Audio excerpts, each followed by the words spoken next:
morning. Thanks for watching Living Local. I am so excited to be in Mullins today, and we are learning all about the South Carolina Tobacco Museum. So we're going to meet with Rhonda, who's going to tell us all about it. Let's go. Hello. Hi. Good morning. Welcome to the morning. Tobacco Museum. Well, thank you. I'm so excited to be here. You know, I had no idea that this was here. How long have you been here? The museum itself has actually been here since 1998, so it's a fairly young museum, but we're actually in the old train depot, and so the old train depot has been here since 1900, so we're in a 120-year-old That is building. awesome. Yes. This place is so cool. I'm really excited to kind of walk Yes, around it and get is. to learn today. So what's first? Okay, I think first, if you would just do a regular tour when you came in here, you would probably start in our media room. This is actually the Reggie McDaniel Media Room, named after our former curator, so let's start there. Wow, that sounds great. I just love the vibe in here. It's like got the old brick wood vibe. It's so Absolutely, cool. the old barn wood I and love everything it. like that. Yeah. Actually, this entire room is basically one man's collection. Really? Yes. Mr. Glecker and his wife, they're from Tennessee. They visited our museum 8 years ago, and he was recently diagnosed with Parkinson's. Oh.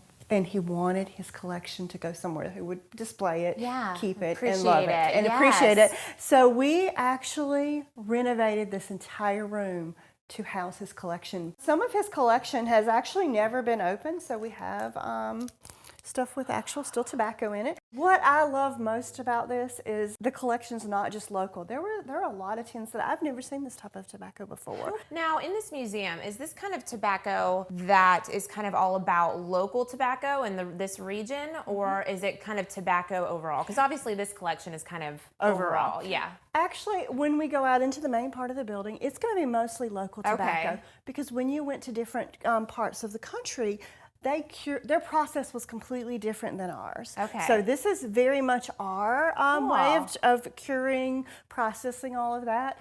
And I think Mullins was a great town to have a tobacco museum in because we were the largest auction town in the entire South Carolina, in the whole state.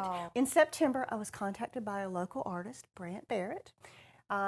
He actually photographed the way tobacco is being done now. And the good thing about it is you can actually buy his photography here. Very cool. And it's kind of this whole It is wall this whole right wall, here, right? And especially this is our big deviation, because up here you would learn about how you started tobacco outside, but of course now it's all done in greenhouses and stuff like that. So what's next? There's so many good things. What is this? I is always cool. try to stop and talk about this.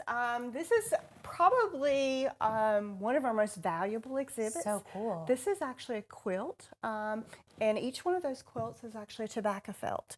When you would buy your tobacco pre-World War I, you would actually get a felt if you bought from a certain brand, you know, kind of like greenback stamps now or something like that. That was your gift, is you got your felt. A felt, what is that exactly? It is actually just one square, and you can actually touch the felts down there. So the felt material. Yes, it is. You got one, and there were wow. many different kinds of. We've got flags of the world, but they had flowers, baseball teams, things like that, and you would collect them. Now, where did a lot of these artifacts come from? Do you know? Just all different places? Most of these artifacts were actually donated by people of the town. Really? So yes. So that's kind of how you get it. You have people come in here and say, hey, do you want this? I had someone come in last week and said, hey, this is from the 1700s. Do you want that. this? Yes. It like inspires them. Yes, it's you like know? a community museum. These are really cool visuals. They look so realistic of just kind of the process of planting the seeds, and then this is transplanting? Yes, this is our transplanting. Over here we have our seed beds. Okay. This machine right here,